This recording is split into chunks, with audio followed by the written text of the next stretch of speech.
আসসালামু আলাইকুম ওরহমতুল্লাহ।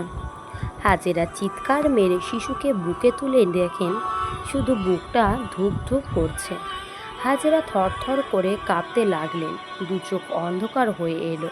হায় হায়, তাহলে কি আমার বুকের মানিক শেষ হয়ে গেল নাকি? না না, আমি এই দৃশ্য সইতে পারবো না। হাজেরা আবার তাকে সইয়ে দিয়ে অনেক কষ্টে পাহাড়ের দিকে দৌড় দিলেন। এক পাহাড় হতে অন্য পাহাড়। 7 বার দৌড়ে দৌড়ে মারওয়ারা পাহাড়ে উঠে চারদিকে তাকালেন, কোথাও হতে কোনো সাহায্য আসে কিনা। হঠাৎ শুনতে পেলেন মেঘের ডাকের মতো গুম আওয়াজ। হাজেরা অন্ধকার আকাশের দিকে হাত তুলে ডাক দিলেন, হে আল্লাহ, যদি কোনো সাহায্য দিতে হয় এখনই দাও। আমার কলিজার টুকরা সন্তান মারা গেলে আমি আর সাহায্য নিয়ে কি করব? সন্তানের মায়ায় উৎন তিতির মতো চিৎকার করে রোদন করছেন, শুষ্ক গলায় কাঁদতেও পারছেন না। হাজেরার এই করুণ দৃশ্য দেখে আল্লাহ পাক বলেন, হে জিবরাইল, এই করুণ দৃশ্য আর দেখতে পারি না। মা তার সন্তানের জন্য এভাবে দৌড়াচ্ছে। আমার রহমতের দরিয়ায় জোশ মেরেছে।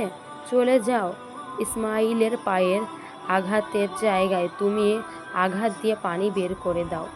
বিবি হাজেরা সাফা ও মাওয়ারা পাহাড়ের 7 বার দৌড়েছেন।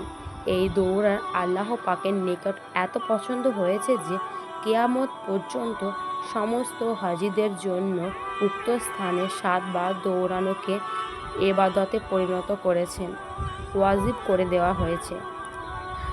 আজ লক্ষ লক্ষ মুসলমান সাফা মাওয়ারা পাহাড়ে দৌড়াচ্ছে। আল্লাহ পাক তার বান্দির আমল কবুল করেছেন। আল্লাহ পাক বলেছেন, হে হাজিরি, যে জায়গায় আমার হাজেরা দৌড় দিয়েছিল তোমরা ওই জায়গায় একটু দৌড় না দিলে আমি তোমাদের হজ কবুল করব না। হাজেরা আসমানের দিকে হাত তুলে ডাকলেন, ওগো ফেরেশতা, আমার বুকের মানিক কলিজার টুকরা শিশুর প্রাণ থাকতে যদি সাহায্য করে তবে এগিয়ে আসো। 40 মাইলের মধ্যে মানুষের কোনো সারা শব্দ নেই। জিবরাইল আলাইহিসসালাম শিশু ইসমাইলের পায়ের নিকটে এসে মাটিতে আঘাত করার সাথে সাথে পানির ফোয়ারা উপস্থিত হয়ে উঠল। হাজেরা দৌড় দিয়ে পাথরের টুকরো এনে বাদ দিয়ে লাগালেন আর বললেন, জমজম, অর্থাৎ থাম থাম। এখান থেকে এই কুয়ার নাম হয়েছে জমজম।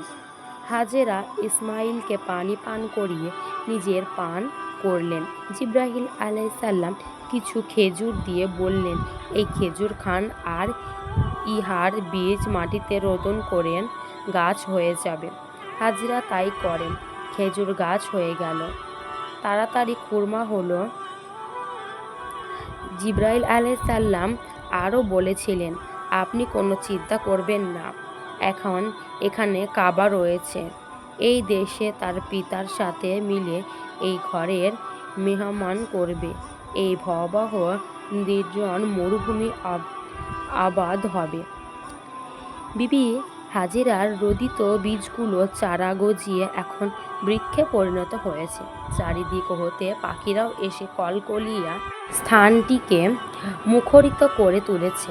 এক মরুর কাফেলা পানির সন্ধান পেলে সেখানে বিবি হাজেরার অনুমতি নিয়ে প্রাণ ভরে পানি পান করল। তারা চিন্তা করতে লাগলো, এখানে বিশাল মরুর এই নির্জন বাগিচার একটি কিশোর বালক সহ একা রমণীটি কোথা থেকে আসলো? বালিক প্রধান হাজেরার কাছে জিজ্ঞাসা করল।